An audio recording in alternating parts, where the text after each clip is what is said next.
Poštartovali sme 28. ročník jeho maratónu, bez toho penikár neplatí, takže šťastné kilometre a uvidíme sa v cieli pred videoklaváňou. Práve bol odštartovaný 28. ročník Liptovského maratónu a my vám jeho priebeh budeme prenášať vstupmi z jednotlivých kilometrov. Maratónci spolu s polmaratóncami sa presunuli mestom na Potatranskú ulicu a pokračovali cez Ondrašovu, kde bolo prvé občerstvovacie stanovisko. Už tu sa ukazovalo, kto je ako silovo vybavený. Na otočke polmaratónu bol prvý Peter Preschneider, ktorý aj zvíťazil v kategórii hasičov.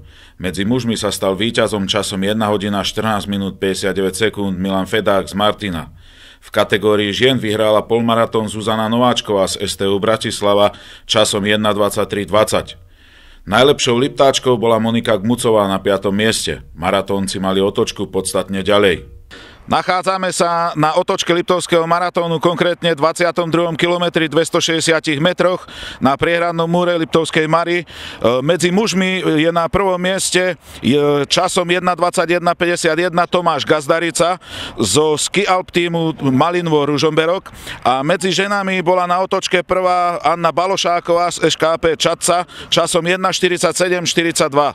V týchto chvíľach už polmaratónci dobiehali do cieľa, tak sme čakanie na víťaza Liptovského maratónu využili na krátke rozhovory. Viem o tom, že ste bežali aj prvý ročník Liptovského maratónu. Spomínate si na to ešte?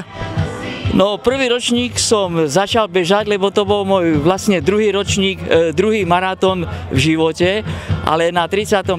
kilometri viem, že bola taká krutá zima a ešte viac menej z mojich neskúseností z maratónu, tak som to vzdal.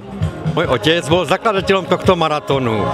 Prvých 15 ročníkov prakticky odštartoval on a riadil celý pretek. Posledných 11 ročníkov už štartujem ja, robím štartera, aby som zachoval tradíciu tohto maratónu. Otec bol prakticky funkcionárom Dukly Liptovský Mikuláš. Ako zomrel, tak sa to poriada ako jeho memoriál každým rokom. Je to memoriál Vlastimila Jaroša. Cieľu sa už blížil Tomáš Gazdarica, tak sme ho okamžite vyspovedali zo svojich zážitkov v strate. Tak prvá trať, prvá polka, veľmi príjemné behanie, vietor do chrbtu, ale opačne sa to otočilo a človek bojoval s vetrom aj s kilometrami. Mali ste nejakú krízu počas tohto behu, počas tohto maratónu? Pochopiteľne, očakával som okolo toho 35. kilometra, čo sa aj potvrdilo, ale potom sa mi to podarilo ešte nejako roztiahnuť a udržať až do konca. Predpokladali ste čas pod 2:40, ste sklamaní z toho, že ten čas je vyšší? Vzhľadom na to, že bolo ideálne počasie na behanie, skúsil som to zabehnúť po 2:40, avšak ako vravím, ten protivietor robil svoje a znemožnil mi vlastne dosiahnutie tohto času.